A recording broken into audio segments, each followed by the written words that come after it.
According to Capital One's Small Business Growth Index, it's showing an increase in burnout happening in small businesses. And I want to include in this small businesses entrepreneurs and freelancers when you're kind of on your own trying to figure everything out.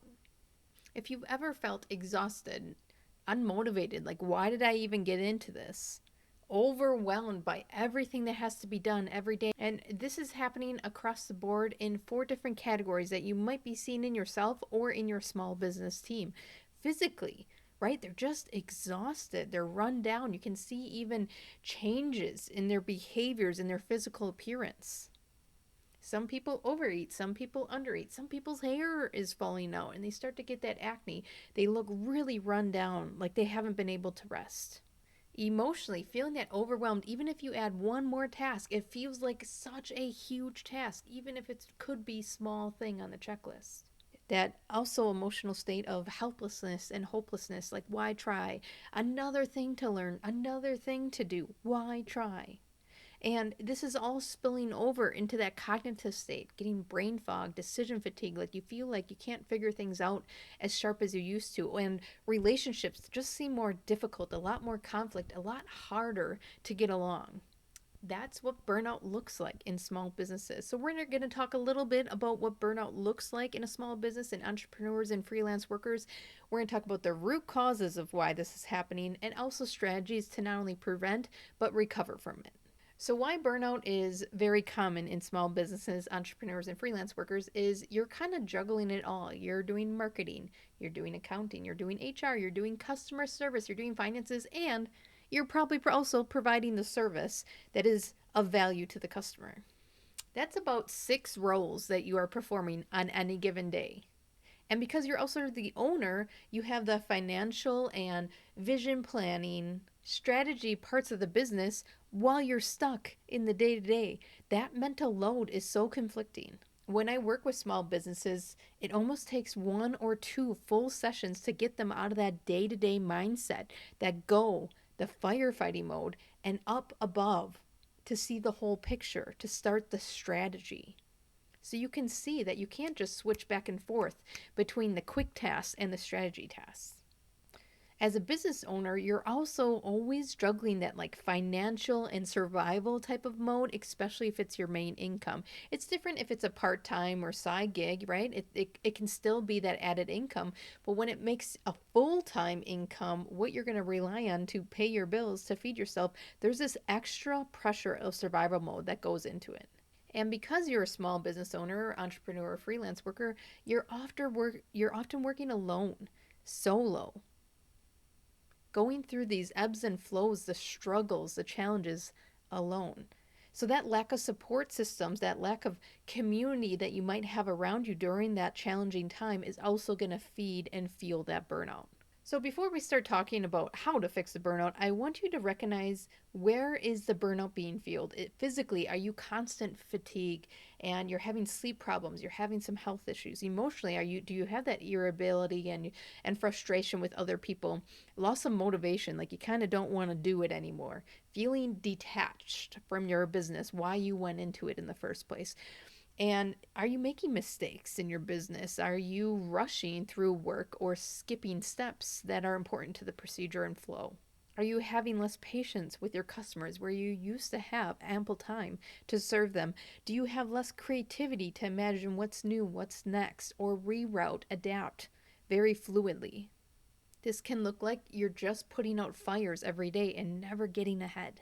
So if that looks like you, and I've been there, and I've been in burnout as an employee and as a small business owner, let's talk about some of the root causes that are happening. The first one is overworking, right? We don't have a lot of boundaries, work hours when you are the sole owner. If there's a customer that contacts you after office hours, most likely if you didn't already respond to them, you're thinking about it. You're thinking about your response and the work that you might get out of it. These long hours also come in because every time you're having a conversation, every time you're out somewhere, you're thinking about your business. It never turns off. When you're on vacation, when you try to take a day off, you're thinking about your business. So this leads to actually never having a mental day off. Which goes into the next one, lack of boundaries. Because you are the business owner, most likely you're going to take calls anytime.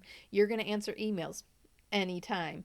And literally, as a small business owner myself, I've had to go places where I just don't get cell signal.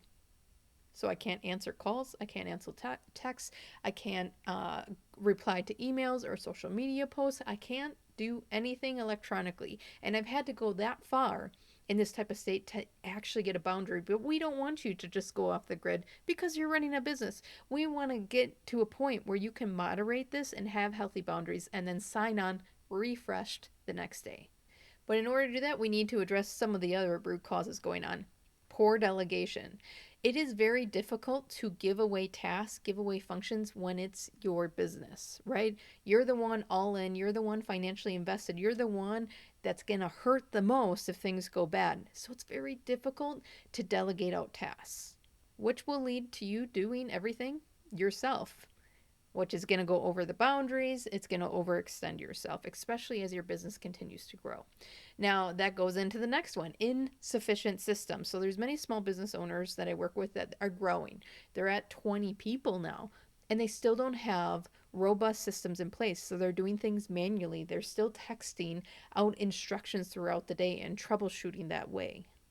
Imagine doing that with 20 people on top of all the roles you already have, those 6 other roles. You're never going to get time off, and you also have constant distractions ping ponging you throughout the day. And because you're that small business owner, you kind of have it all on your plate. You feel isolated. You feel like no one understands. And it can get lonely at the top, right? You don't have someone to bounce ideas off of, or you're having a difficult conversation situation with the customer. Who do you talk to when you're the business owner and you're trying to lead the team? You want to look strong. You want to look like you know what you're doing. But we're all just trying to figure it out. When you figure one scenario out, guess what? Another scenario comes up.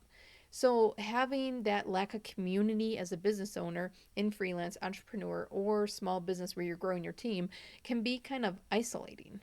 So, let's talk about some practical strategies to overcome this burnout, because I've definitely tried many things as a small business owner to find better balance in doing the 6 roles and in doing this all myself.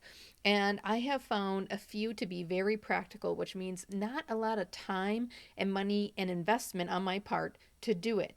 Just some habit and behavior changes within my routine. Now, that is sweet news to my ears because I don't want another thing to do. I want energy. I want to be able to thrive in my business, love what I do, and still show up for my family at the end of the night. So let's get into it. The first one is going to be some time management, but in a way that's going to focus you. So, time management to me as a business owner is kind of a myth because you will never get more time, and it seems like you only need more time to get things done. So, in the time management segment of this, I want to talk about 2 things. The first one is time blocking. You've probably heard about it before, but as a small business owner, really what it comes down to is focused time. So, for example, on Mondays, it's my back office day, which means I don't schedule calls with clients. I'm not out at programs unless it's like the unicorn client, your ideal avatar client that you couldn't believe that you got. Unless it's that situation, Mondays are off limits and they're for me and my business, which means I'm doing accounting, I'm doing marketing, I'm making videos, I'm prepping for my programs for the week. I'm getting my business set up so that I'm not scrambling later in the week when I need to show up for services. So that means I need to focus. And how you want to do that is remove distractions, remove that email unless you're working off of an email, remove your phone, all the notifications, remove everything and focus on the task. And I can't tell you how much energy I've gotten back from having a back office day with focused work. I go in with a goal, a time frame I want to put towards it, and that's all I work on. I don't have my email up. I'm not like checking social media. I'm not answering calls. It is complete back office day. And in between those time blocks, I do check email. I do check my phone. I get back to people, but not during that focused hour, focused 2 hours. And I have gotten a load of work done. This is when I work on my work strategy, my marketing strategy. This is when I stay compliant with my accounting and catch up on things. This is when I get my head straight. And the powerful thing about doing this, especially for me on Mondays, is I set the tone for the week. I don't feel overwhelmed. I don't feel like I'm chasing all week long because I got the things that needed to be done right now completed. So that's the first thing with time management. The second thing I want to talk about with time management is stop focusing on time. You're not going to get more time, and the list is ever growing as a small business owner. So, what I started focusing on is outcomes over hours in this instance. So, what in your business do you truly need to work on? What in your business is going to bring in income? What in your business is going to support the premium services that you want into this business for? For example, I have coaching. I do virtual coaching. And that's because sometimes in programs in larger groups or even small groups, there's individuals that need a little bit more help. There's individuals that are working through situational events with their team in which the whole group doesn't need to be involved in that conversation. It's their personal leadership journey. So we don't use up time in our programs for that. I move them out to individual coaching. Now, individual coaching takes 1 hour per person for me. And so that can be a time sucker if I have too many people in my coaching side. My business main focus is on conference speaking and programs at private clients. So the leadership coaching, I have decided to only have a certain percent of my business focused on that, which means I'm not spending a lot of marketing on it. I'm not spending a lot of time dedicated to those sessions. Do I love those sessions? Absolutely. But there's only so much of Kelly to go around. So I have premium focus on conferences and speaking at those, on the work I do to get that prepped for being on stage. I focus a lot on building client programs, and then at the end is leadership coaching. So do you see where I'm focusing my time and my efforts, and then I have a small portion of my business for coaching? Do you have that type of percentage breakdown across your services? And it's going to be different for every business owner. For example, one small business that I work with, they're very service orientated in people's homes, and there's one service that makes them a lot of money. It's where their talent shines in their team. And then there's another service that's kind of become just an add on. There's other people that do it, they're not like the experts in it. And they have focused less there and more on their premium service where their talent shines. And their whole business has flipped, right? They're making money where it's worth it to them. Their talent is excited to come in for the day because that's where they want to work, where they thrive, where their skill sets are, and they're attracting the customers because of that focus. So two time management sides, right? One is time blocking. Find a back office day, back office time in which there's no distractions. You're focused. You have a goal going in, right? We're not going to figure out what we're going to work on once we get to that focus time. You're going to go into it with a goal to focus on something, kind of move it forward, get some progress, or get it completed. Uninterrupted time. The other one is focus on an outcome over hours. So, what are you good at? What are people coming to you for? Where do you bring the most value? Focus most of your efforts and time around that. And certainly, you can have other services, but you want to make sure that you're not trying to do it all. So, those are the two time management suggestions I have for your strategy. Now, the next thing is delegating and outsourcing. So, say you find some of those things that are not of value for you, or you're not really in that skill set. I want you to start outsourcing. There's so much great freelance and fractional work out there right now that you need to let go of control. So, what are you okay letting control of? If you put good goals and parameters in place, that can be an amazing resource to get you back some energy so you can focus on the service, the value you provide your customers instead of getting drained by some of those day to day tasks. So, some things you can outsource is social media.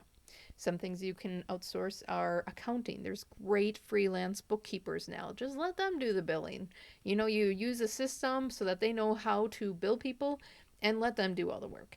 There's some people that don't like sales. So maybe you can outsource pieces of that, right? They still want to have a conversation with you, but there's preliminary things in sales that you can outsource. Maybe it's maintenance of your website, or other platforms that you use. Again, you can outsource it. So just think about, where's your energy being drained? Where's a lot of your time being spent that's not of great value? And that's probably good outsourcing areas to look into.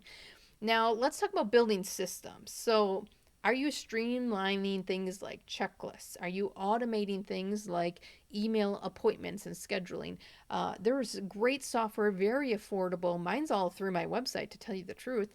And when I get emailed, there's automated systems that go in place. And certainly there's a human aspect of that at the end, but it helps me filter out the spam. It helps me make sure that I'm working with clients that are a great fit and that I will be able to serve well. Same with my scheduling. There's things that I have to do for my service, and there's a methodical way to get there. So I have an automated checklist that will email me reminders leading up to the event so that I don't forget something or have to carry that mental load of like, what am I missing? That checklist has been going the whole way up into the event.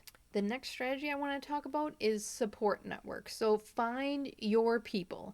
I have been part of different small business groups. Every kind of group has a different vibe, different things that they want to work on, that they support each other on, and I want you to find your thing.